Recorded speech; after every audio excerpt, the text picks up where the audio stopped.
Split the World. Written by Leonid Skies. Read by Arashi. When they stopped in the forest, Alcryst's hands were still stiff with his father's blood.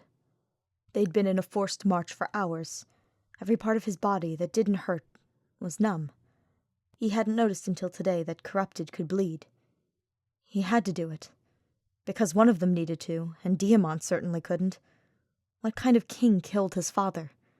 Diamant would sit on a throne with a crown dripping with blood, and it would tarnish him in a way none of them could afford. Alcryst had to do it because it's what his father would have wanted. He had to do it. He would never forgive himself. It was still dark out. It had been dark when they left, before sunset, clouds casting near, unnatural pitches over the world. Now, hours remained until dawn. Privately, Alcryst didn't know if it would ever truly be light ever again. The others clearly felt the same, clustered in worried huddles, making murmuring sounds about supply lines, illusion assaults, ambushes. No one had approached him. Maybe they could smell the blood on his hands. In the middle of it all stood Alir, nigh inconsolable. Their gloomiest hour was over, but they still looked destroyed. Their fingers worried the pale, bright stone of the ring on their finger. They used to do the same with Marth's. They were probably thinking of him, and Alcryst tried to push down the bitterness it made him feel. Marth was still alive, to the extent an emblem even could be. He was gone, but he could return with a simple invocation. For now, he suffered, but he could never die.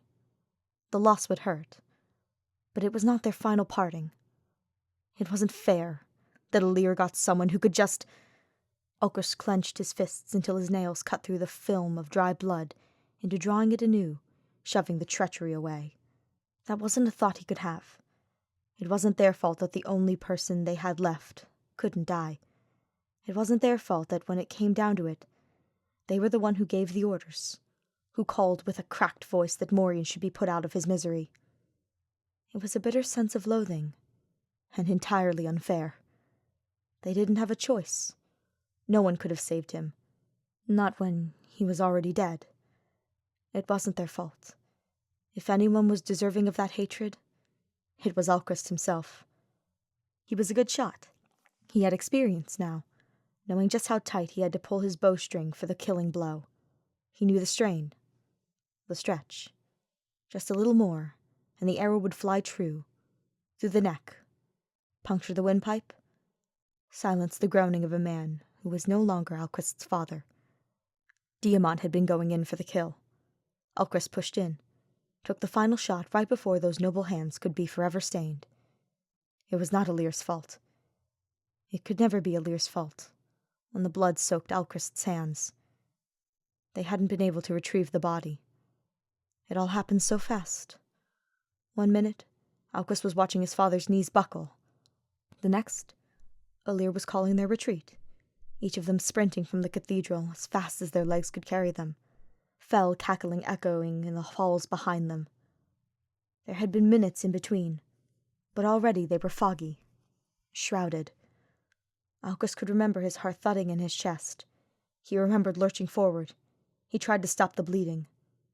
The deed was already done. He didn't know why he tried. He didn't know why he ever tried. He hadn't held the body. He'd clutched his bow so tightly it could have snapped, had it not been forged in steel. He broke a compact bow once, age 12, when he tried too hard. It splintered in his hands, sticking into his palms, and he'd cried. His father was the one who took him aside, who cleaned his hands up, dried his tears. He hadn't had the time to instruct him on how to make sure it didn't happen again.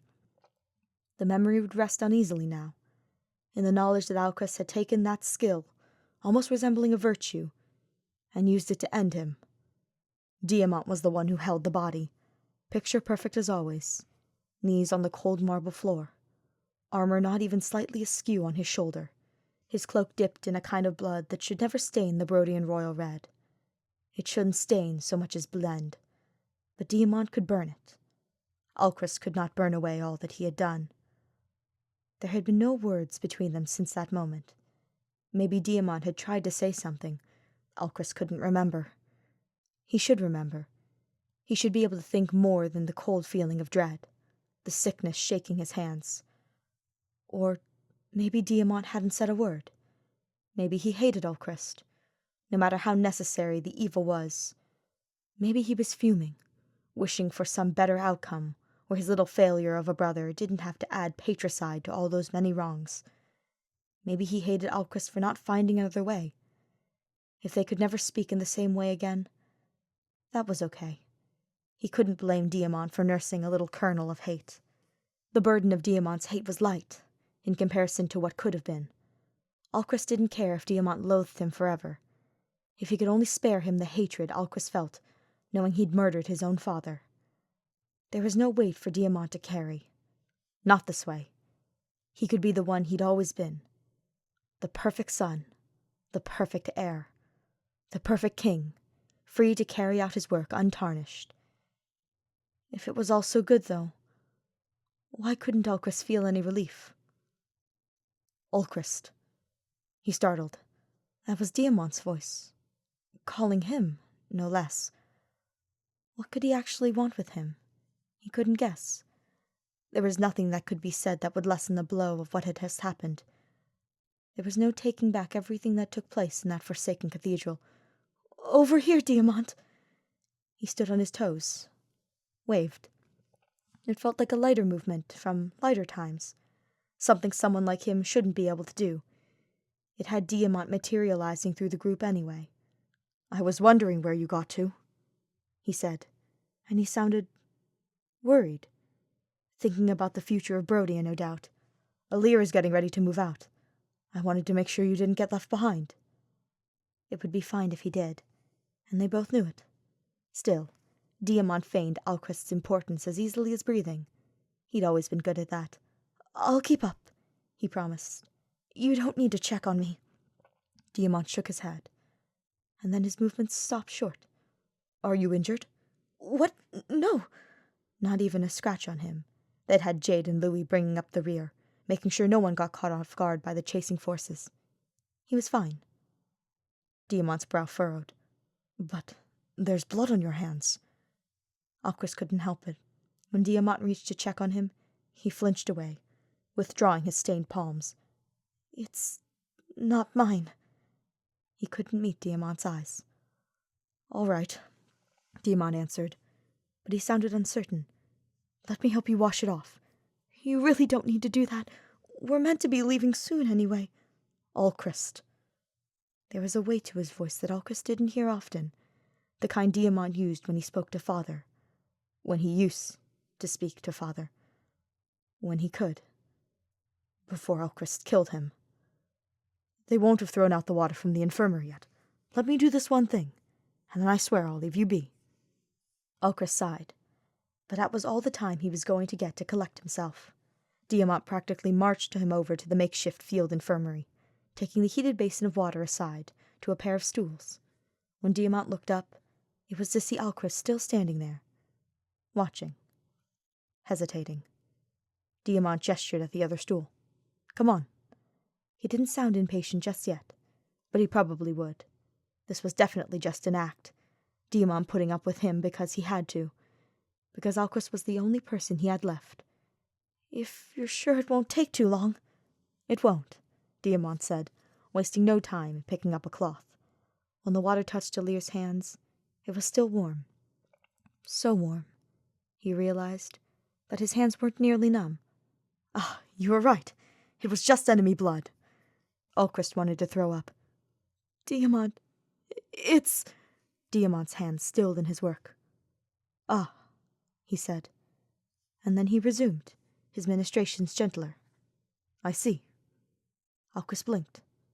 He blinked again. His eyes stung. It was hard to see the cloth, which should have felt rough, was meant to hurt, turning dark with blood. It was hard to make out the way the water in the basin changed colors, from clear to pink to red. It was also Alcryst. His hands scrubbed clean. Diamant should have just put the cloth down and walked away, disgusted that his brother made him wash away the evidence of his ultimate sin. He should have thrown it away the moment he knew leaving Alcryst to his stained soul. He shouldn't have approached in the first place. Diamant didn't usually do what he was supposed to when it came to his useless little brother. "I'm sorry, Diamant." Alcryst, no. Don't apologize. You did what you had to. But what if I didn't? What if it could have just been different? And even then, I shouldn't have just jumped in like that. That was Father, and I just drew the bow and shot, and I shouldn't have. When the force hit him, Alcryst expected the pain to follow a moment later. He expected his head to meet the ground. He expected everything other than Diamant's arms wrapped around him, holding him close. He smelled the blood and mud and rainwater in the stupid dark forest, and Alcryst just wanted to collapse against him, hug him so tightly that none of this mattered anymore. It would always matter. But for some reason, Diamant didn't care. Despite it all, Diamant still cared for him. Hands stained and dirtied, Diamant would still wipe it away and hold him like nothing had changed when the opposite was true. Alcryst couldn't smile. Not yet. And maybe not ever. But he could hug Diamant back, under the now lightning sky of the land where he killed his father. And he could hope that one day, things could be okay again.